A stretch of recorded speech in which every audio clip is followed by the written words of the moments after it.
curious if you could share with us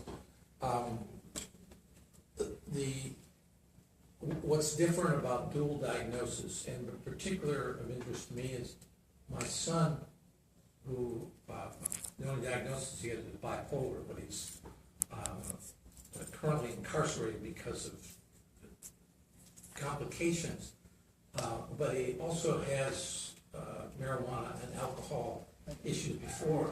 And of particular interest to me, if you guys have any insight, was that it is much more attractive to him to acknowledge and embrace the AA or the drug or alcohol things, and very, I don't know if it's scary or not, that's a projection from my part, but in a lot of denial about the medical side of it. And any insights that you have, Ralph? I heard you say you walked away from alcohol. Yeah. AA is much more acceptable. Yeah. Socially. Yeah. Very acceptable. AA, very acceptable thing. I think people talk about it openly now. You know, that, well, I go to AA, and they're like, me too. Yeah. Hasn't happened yet with mental illness. It will. That's what we're working on, is to get it as acceptable as any other treatment for any other kind of disease. Exactly. Well, And also, he's a guy. he's a guy, and he, and I'm aware that every church has an AA or a sober recovery. And I also hear the hope that what you're all trying to do. If he were sitting with the three of you, without anyone here, what language can you use to make the mental illness part of it something that also has to be dealt with? Let me answer, if you don't mind. First of all, I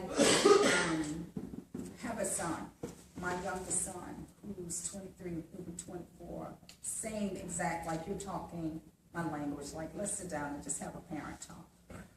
Having it, dealing with it and living with it every day, and then also seeing that in my son, marijuana use, loves it. Don't know that it helps, but he loves it. Alcohol, same thing, to the point that his metabolism was so high. We went back and forth, jail. It was jail a week. It felt like this was the local club. We went through such a phase between 18 and 21 that I was just like, I'm literally losing my mind. Well, guess what? At the same time, I felt like I was losing my mind because I'm dealing with the same thing and had not been diagnosed at the time. So for him, he didn't understand it. I started doing research for him and said, you know, you really seem bipolar. At the same time, I'm starting to go, and then he calls me and said, Mom, I read your article. Do you think you're bipolar as well? So, you know, it's kind of starting to sound like we both are, where he and I differed and were the same. Well, let me talk about the sameness. The sameness was, I did not want to be coined that. I had heard it, and as you saw the documentary, years before, they said I was borderline. Well, I didn't even know what bipolar was. They did not explain that to me, so I had no, let's figure it out. And since I didn't know what it was, and they kind of thought maybe you're sort of, kind of, I dismissed it, they dismissed it, we went on with life, and my life was up and down. Well, my son was going through so much that I could see it. I knew something was going on with me, but I could really see his. It was that mirror. But I never drank, I never smoked, so I didn't have those variables. But when I sat down with him, I said, Jazzie, when you're going through so much, let's get you into some counseling, let's find some public assistance, something. I mean, at that point, I just really didn't know where to go.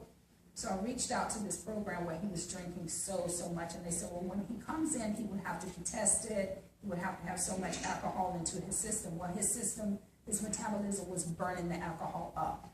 So he had just drank this much of gin, like 2 hours before, and when they did a test, they found none of it. So he got missed for years. It was just last year, maybe 2 years ago, when he was finally diagnosed, because jail, you can't keep a job, you're quitting, which is our norm in bipolar disorder. You just we want to so badly, but it just didn't always balance out. So the conversation I think we would have, as a parent, I would have a different conversation than I would as a bipolar person, but it's really the shame of it. It's the shame of it, especially males.